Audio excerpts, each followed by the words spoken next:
everyone. Welcome back. Hope you're surviving your Corona teens, wherever you're choosing to hunker down.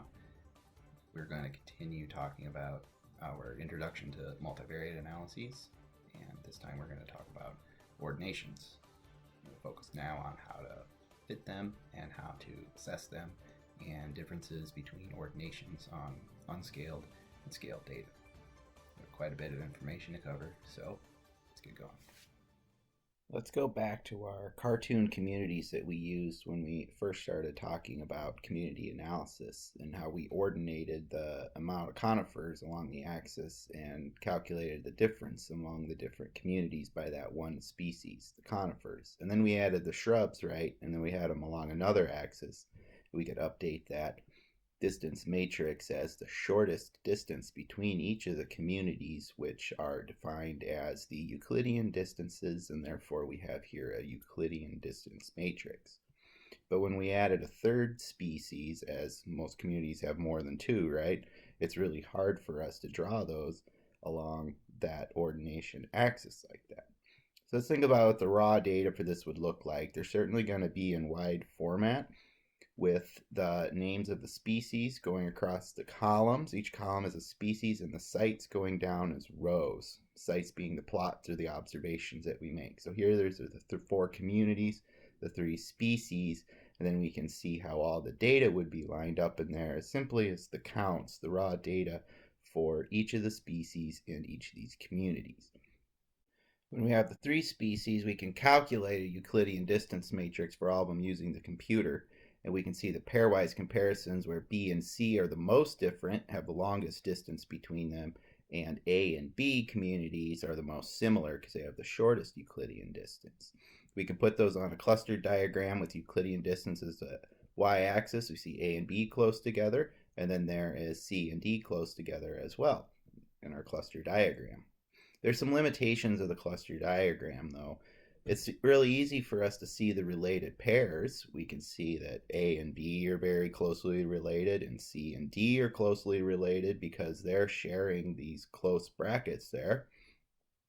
But it's tougher for us to see all the pairwise relationships among all the different communities in here. So A and C are more different than A and D. We don't really know. It's hard to see from this graph. We also don't get much information about why these communities are dissimilar. Are A and B so similar because they both have a lot of shrubs and bushes? And are our most dissimilar communities, B and C, are they different when they have so many bushes? Ordination provides a solution to this. Ordinations are low-dimensional projections of the multi-dimensional distance matrix, in our case the Euclidean distance matrix. By projection, we just think about light moving through that multi-dimensional data cloud and hitting a wall, giving us the best two dimensions. By best, we mean that they're oriented so as to emphasize the greatest amount of variability in the data set among the different sites.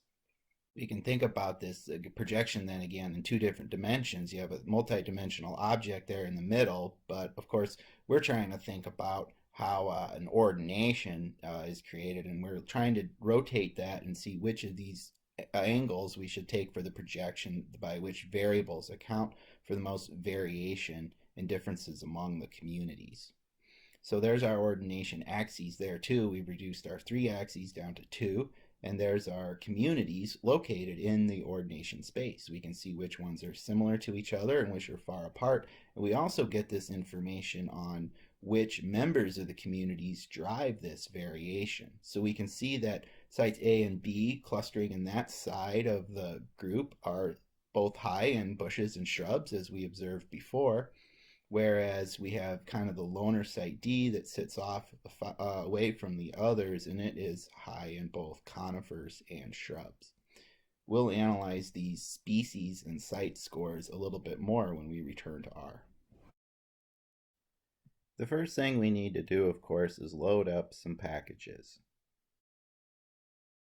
Packages that we're loading today include Tidyverse, of course, but also Vegan again for vegetation analysis of multivariate data. the data that we'll load again is the Verichem data set that comes with vegan. And we're going to pull out those same soil chemistry variables as before. Now we're going to compare our ordinations that we're working on to the cluster diagrams from before. So let's quickly just make a cluster diagram. And now we can get into the ordination. Let's just confirm right now that we have our data in the wide format that we said that we needed earlier. Just call that as a tibble so we only get the top 10 rows. And you can see that, yes, we do have our wide format with each column being one of the soil nutrients that we're going to use in this multivariate analysis. So while there are several functions in R that will do our basic ordination, this principal components analysis, I'm going to teach you how to use a very specific one that requires a few more arguments. But the point of doing this is that as you move on to do multivariate analysis of ecological community data where we need to use distance measures other than the Euclidean distance measure, the capscale function is able to do both constrained and unconstrained ordinations. So I want to get you started now on using the function that you'll probably end up doing most of your ordinations with, just except with a different distance measure. The two things that we considered here are the distance measure, the matrix that we want to use, and the ordination methods, which breaks into several hierarchies. We have the metric and non-metric. Metric are those that are calculated, and non-metric are iterative. They're calculated with an algorithm and based on several simulations. Metric ordinations break down into two different types. These include constrained and unconstrained ordinations, with the constrained ones being ones where our data are fit against known environmental variables, but unconstrained ordinations are just open for finding the patterns of variation in the data, and we can test groups or other environmental variables post hoc. We've been using the Euclidean distance measure so far, and an ordination based on the Euclidean distance measure is known as a PCA, or the principal components analysis. The constrained version is an RDA, which is known as a redundancy analysis. We also have the chi-squared distance measure and a couple of its tests, the CCA and the CA, which are known as the canonical correspondence analysis and the regular correspondence analysis, respectively. These were developed as an alternative to PCA for more ecological community data, but since then we're using more appropriate distance measures such as the Bray-Curtis, Canberra, and several other distance measures. So first we'll talk about the DBRDA, a constrained ordination, which means distance-based redundancy analysis. And in this you can see that we have the RDA as a constrained ordination, but it's a distance-based, which means we can put in different distance measures, not just Euclidean. Similarly, we have the CAP, which is the constrained analysis of proximity and is essentially synonymous with DBRDA. Unconstrained versions are PCOA, the principal coordinates analysis, not to be confused with PCA, and also MDS, which is multidimensional scaling. And as you see in black here is essentially what we're doing. We're doing MDS PCA with Euclidean distance measure. When we have all those together over in the non-metric side, that is, those tests are all summarized as NMDS, or non-metric multidimensional scaling. These are the iterative solutions for ordination that make it non-metric, while as the metric ones all follow a formula rather than an iterative algorithm. So we can look at all the different tests that we have there, and we can think about the R functions that fit each one. CCA and CA are both called with the CCA function, whereas RDA and PCA are both called with the RDA function. In vegan, all NMDS is called with the meta MDS function, which is a wrapper for some of the iso MDS functions that come with base R. All the others are fit with capscale, and as you can see here in green, this is the function that I'm going to teach you to use now. So let's talk about ordination with capscale and how we set up this function capscale. We have our data, our wide format species site data that we can set against environmental variables. If we were to do this, we would have the constrained version of the capscale ordinations, which include distance space RDA and constrained analysis of proximity, or cap, which is in the capscale function name. But we're just going to set it against 1, which means that we will be performing an unconstrained ordination without the environmental variables, which makes this multi-dimensional scaling. The thing that makes capscale such a useful tool for us here is this method argument, which is where we define a distance measure. This gives us a lot of flexibility to do an ordination with any of the available distance measures in vegan. If we start with the Bray distance measure, we would be conducting a Bray-Curtis ordination or a principal coordinates analysis. But to bring things together, when we abbreviate the Euclidean distance measure as EUC, we will be doing a principal components analysis. So while there are other functions to do this in R, this is an introduction to using a very powerful function for other ecological community data sets. All right, so after all of that, let's fit this ordination. Now we can talk about how we look at the results of the ordination graphically, and we do that using a biplot. Now let's take a moment to talk about what a biplot is and then what it isn't. So what we're trying to do with the biplot is represent both observations and variables in a matrix of our multivariate data. This is just coming from the help file for the biplot function. Observation and variables being referred to here are our sites and our species. So this is a good point to discuss what we mean by species. Of course, we've often drawn our species as the columns going across, and our sites are just the observations, rows going down. Now we use species. This is reflecting that generally these multivariate data are the species composition of ecological communities, but of course in our data so far we're using soil nutrients, but species will always refer to the columns, whether those are actual taxonomic units or whether they're just any other multivariate data. So we can fit that biplot here. And we can look at that here using the same colors as before. We have our sites in blue and our species in red. Now what's critical to understand about the biplot is the bi refers to the 2 bits of information that are being conveyed here, the sites and the species on the same plot. So how do we interpret a biplot?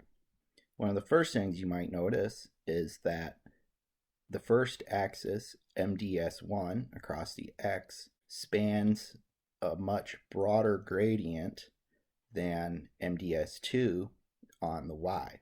We go from -10 to +30, so that's a range of 40 and more on the x-axis, and the y-axis is on the order of 30. This is because the first axis, MDS1, is the primary axis of variation.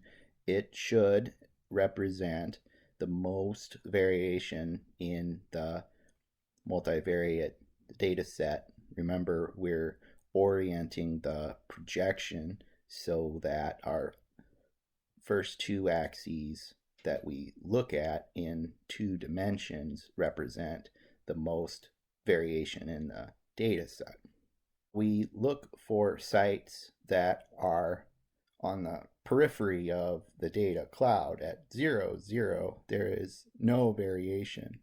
Sites that are located near the origin really don't have much variability in terms of the variables that drive variation in the data set. So we're looking at the periphery, and so we can see that 7 and 3 are very close to each other, and they are very distant from 27, 24, and 11. So we would conclude that the soil nutrient profile of 7 and 3 are very similar, and they are quite different from 24 and 11. The next thing that we'll notice is the species scores all are associated with a vector. They have an arrow pointing towards them. And this arrow is always originating at 0, 0, or the origin of the graph. One thing to know about that arrow is that while it's beginning at the origin and moving towards the species score, each of the soil nutrients, that is a gradient of increasing amount of these nutrients.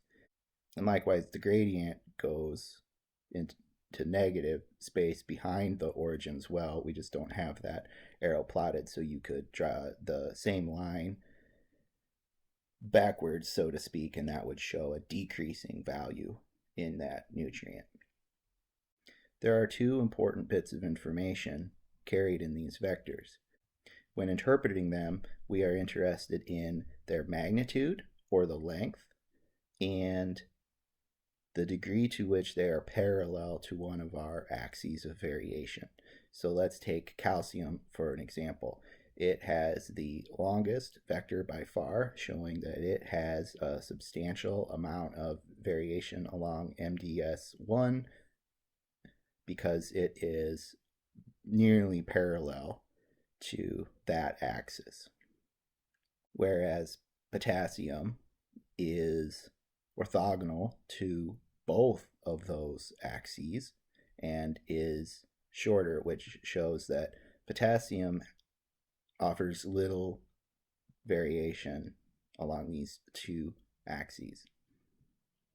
Aluminum is probably the second longest vector, and you can see that sites 2, 13, and 4 cluster around the aluminum gradient. We would infer from this that sites 2, 13, and 4 were highest in aluminum, whereas at the other end of that gradient, 25 and 22, say, would probably be the lowest in aluminum. So we've seen what a biplot is. It's a representation of our observations, or our site scores, and variables, which is our species. And it's important to remember that a biplot is not just a 2-axis plot, such as a scatter plot. The bi refers to the 2 bits of information, the species and the site scores, on the same plot. We can use the regular plot function to look at our ordination as well. Here we can use the display argument to sort it by the sites.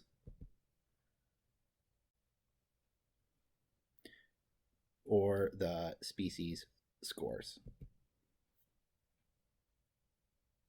And we can see that those are on considerably different ranges, and it's hard for us to manipulate those to see them very well, change the colors and all that. So the best way that I've found to do that using the base plotting is to create an empty plot using type equals n for none, and then we use 2 specific calls to the text command, one for species and one for sites, and we can manipulate their size with the character expansion, CEX. This is a multiplier for size, and then we can set the color. We're going to use the same color scheme that we've been using before, with red for species and blue for our sites. We can just see now that we have plotted these with a little bit larger font, more interpretable. We haven't used the vectors in here. That's one benefit of using the plot versus the biplot command. I don't see the utility of using the red arrow vectors for the species scores. One should infer that their distance from the origin is indicative of their magnitude of variation along the axes that they are closest to. So the length and parallelness of those arrows should be inferable from just looking at where the species scores are plotted. And we use vectors for continuous environmental gradients, which we'll go over later. Vegan includes the scores function to actually go and extract the species or site scores. Again, we're using that display argument. And here we also have choices for metric ordinations. We have scores along each of the axes, with n-1, n being the number of species that were in the original data. We will have a MDS axis for every one of those. So for here, we just want to limit it to axes 1 through 10.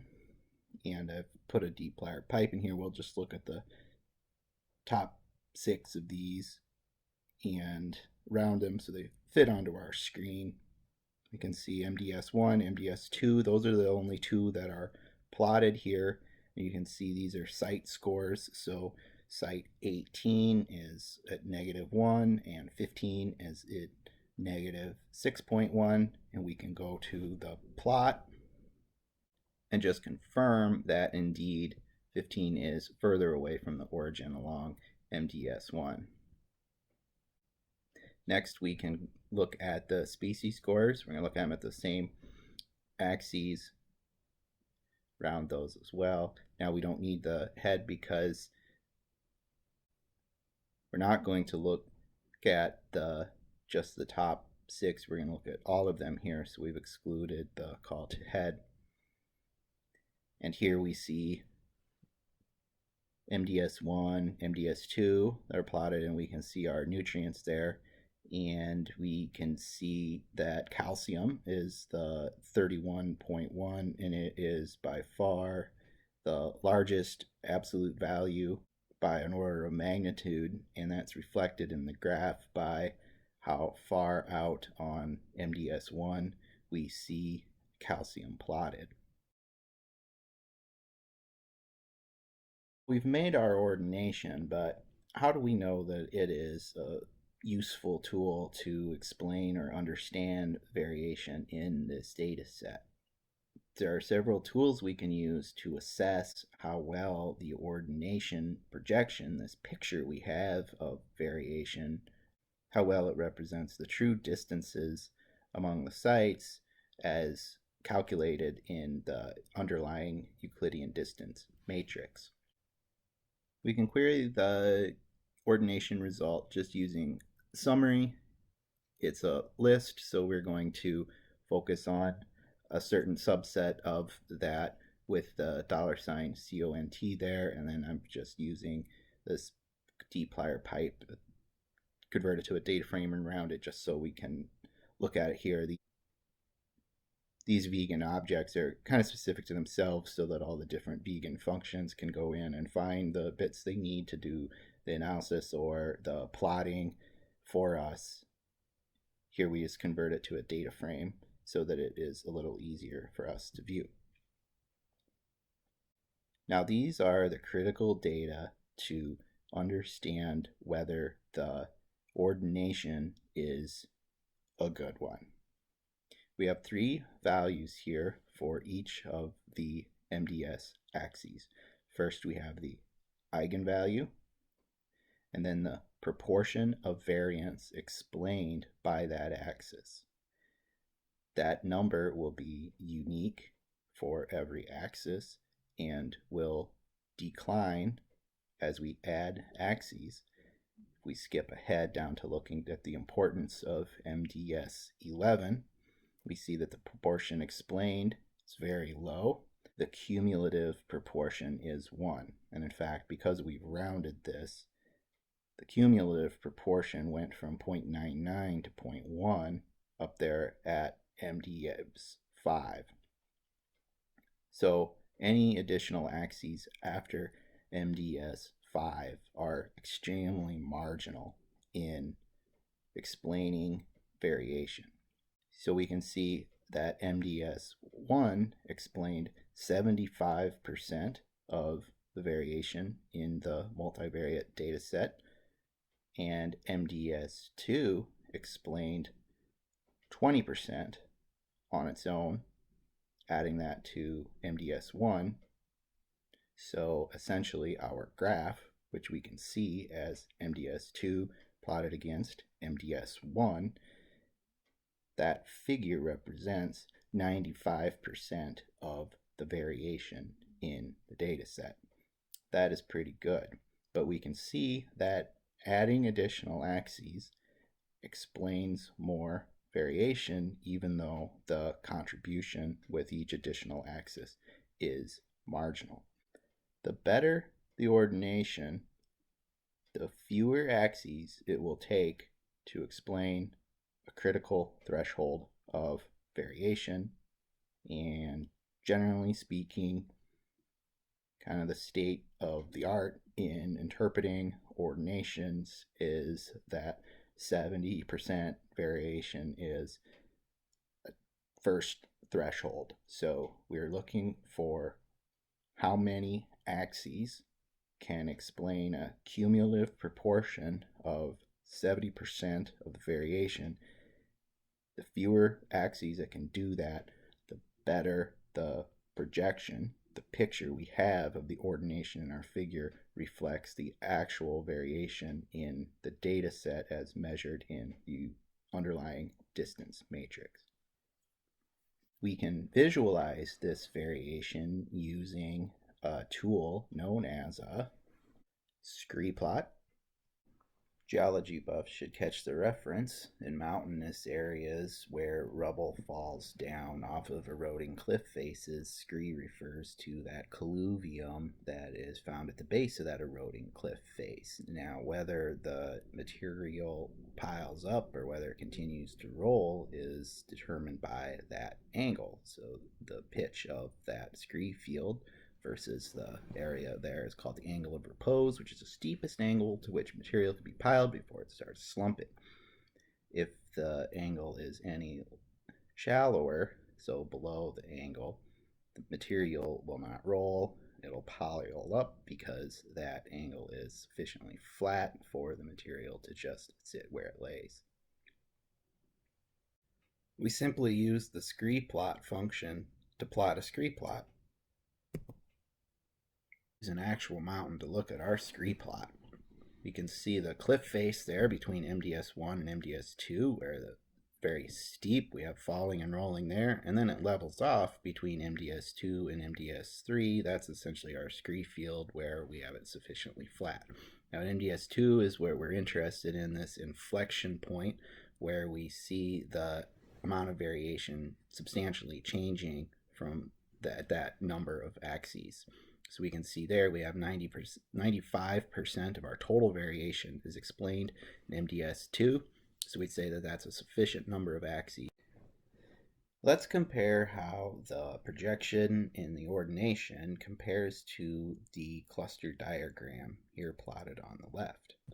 Let's focus on this little cluster of 24 and 11, and we can see them over there on the ordination, and they're connected by a bar there. We can see that same node and how that whole branch compares to the rest of the clusters.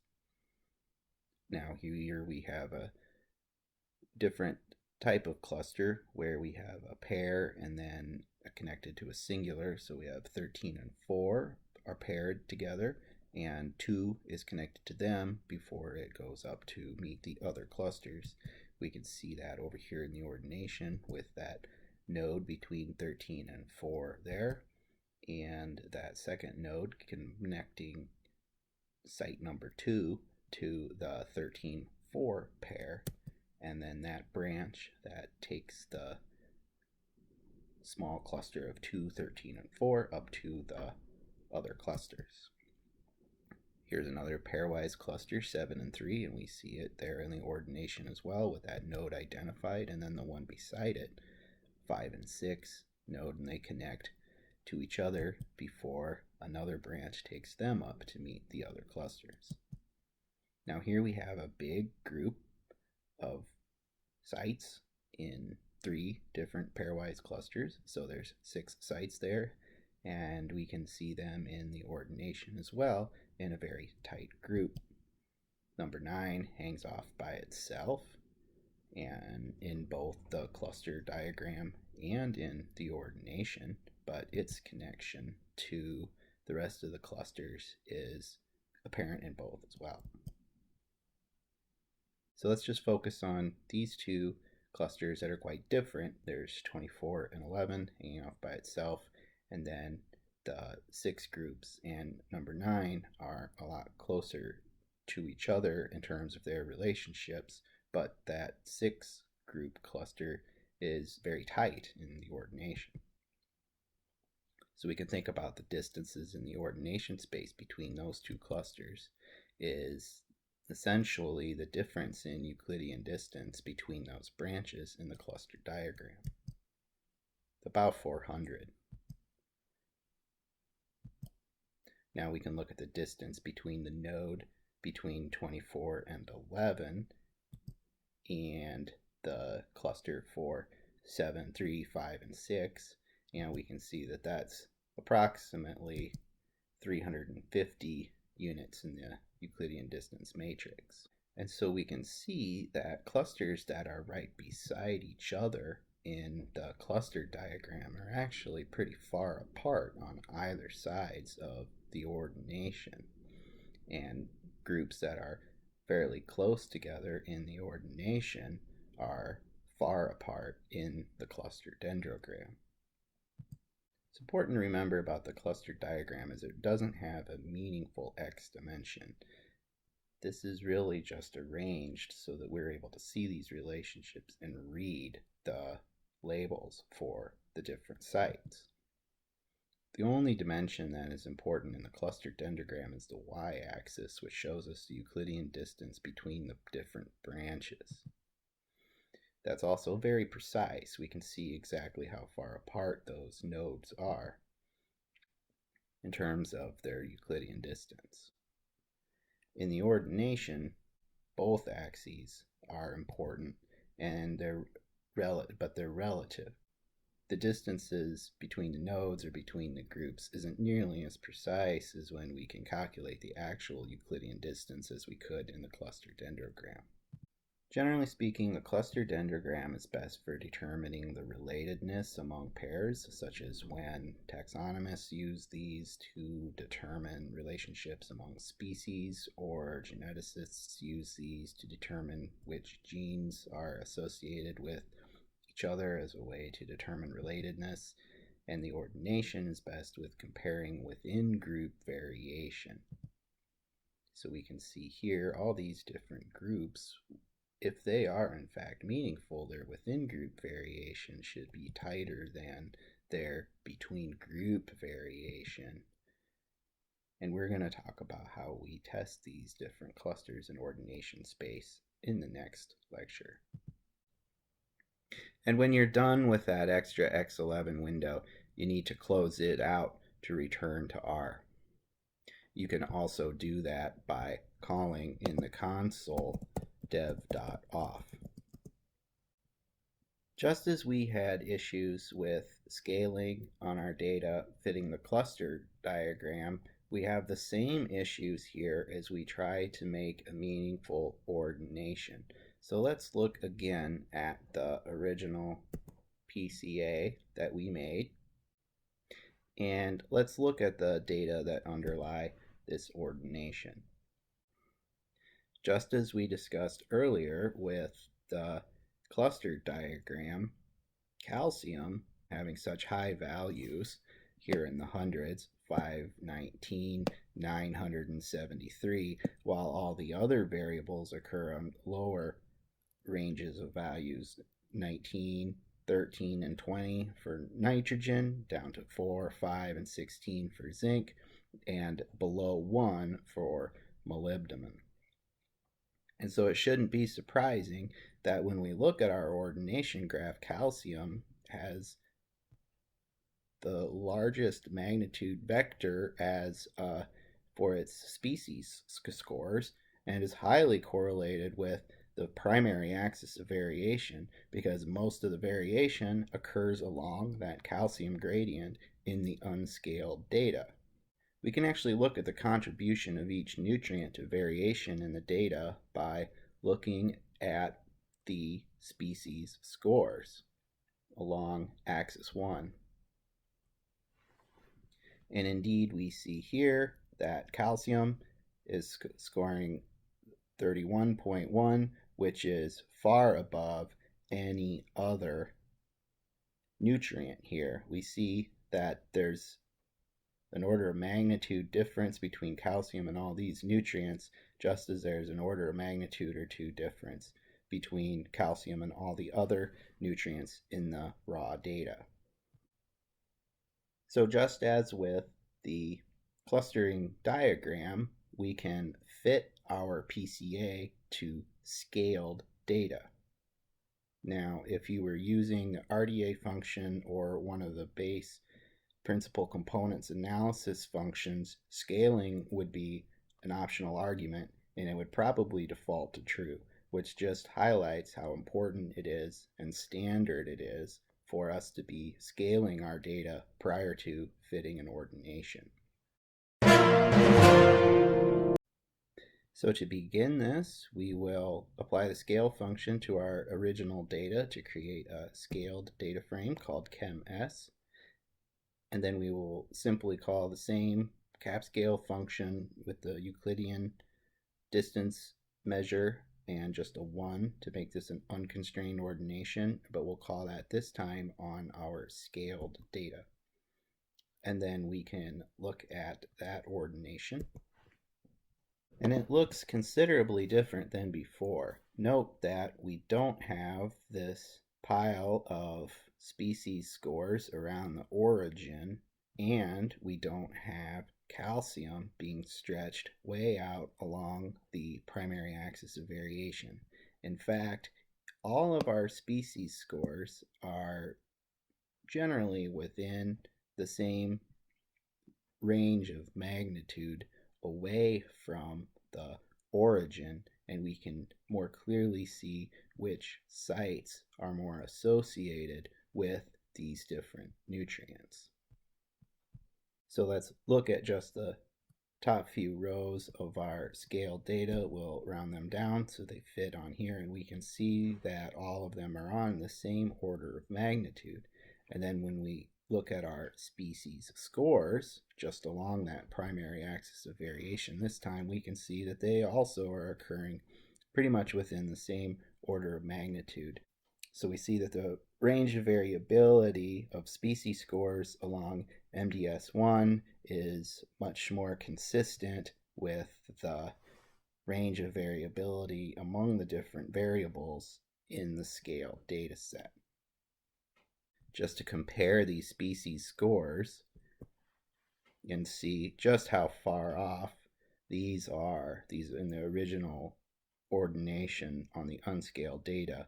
Again, we have molybdenum at negative 0.01 with calcium clear up to 31.1, and then on our scaled species scores we see calcium at 1.0 and molybdenum at 0.15. So calcium is still more important, but its influence is greatly adjusted. So let's reassess the PCA that's fitted to our scaled data First, we will look at the eigenvalues and the proportion of variance explained. And in here, this is very important. Look at, we have our eigenvalues are substantially lower. Our previous eigenvalues with the PCA fitted to the unscaled data exceeded thousands, but here they're all on the same order of magnitude, and we have less than 5, 2.52, 1.08, and after MDS3, eigenvalues fall below 1. Eigenvalues are another way to assess the fit of the ordination with respect to the underlying distance matrix. And one of the cutoffs for the number of axes that are considered actually important to the ordination is looking at the transition from eigenvalues that are above 1 to those that are below 1. And so by this measure, we would probably consider up to MDS4 because that's the first axis that falls below an eigenvalue of 1. However, MDS3 is very close to 1, and somewhere between MDS2 and MDS3 we cross that 70% threshold. So we can just look at these numbers and we can see how they're changing, but it's often more informative for us to look at that visually, so we can fit a scree plot to these data as well. Let's view the scree plot for the scaled data against another mountain. We can see here the inflection point occurs a little bit later at MDS3. MDS2 has 67% of variation, whereas when we add the next axis, we have 77% of the variation explained. Somewhere between those two, cross that 77% mark. It isn't until MDS4, however, that we get below the eigenvalue of 1. So you can see that the eigenvalue is a more conservative cutoff for variation explained by an ordination. We'll stick with the 70% and use MDS3 as our cutoff. If you're paying attention, you might have picked up an inconsistency. We had talked about how the better ordinations are those that explain the most variation in the fewest axes. And in our ordination on the unscaled data, we'd explained 75% of the variation in the first axis and 95% with the first two axes combined. And then when we refit the ordination to the scaled data, we needed 3 axes to get 77% of the variation. Based on those assessments, one might say that the ordination on the unscaled data was the better one because it required the fewest axes. This is a classic example of the issue that happens when we feed a model poorly suited data. You've often heard of the saying, garbage in, garbage out. But in this case, we have the issue of garbage in, gospel out. We gave our ordination function some improperly scaled data, and it chugged it, and it told us that, yeah, we can explain variation in that unscaled data set with pretty much just one axis, calcium. But we know better than that, and when we look at it, calcium we see is several orders of magnitude above the other values. And we know that that isn't appropriate. So it's on us to make sure that we handled our data correctly before we give it to the ordination model, so that we can have a situation of gospel in, then gospel out, and trust our analyses. The lesson this week was brought to you by the following base functions: biplot, plot, text, the X11 window, summary, and scree plot. Guest appearances from packages tidyverse, particularly the select function, and vegan functions capscale, scores, and ordicluster. And as always, this lesson has been brought to you by the letter R.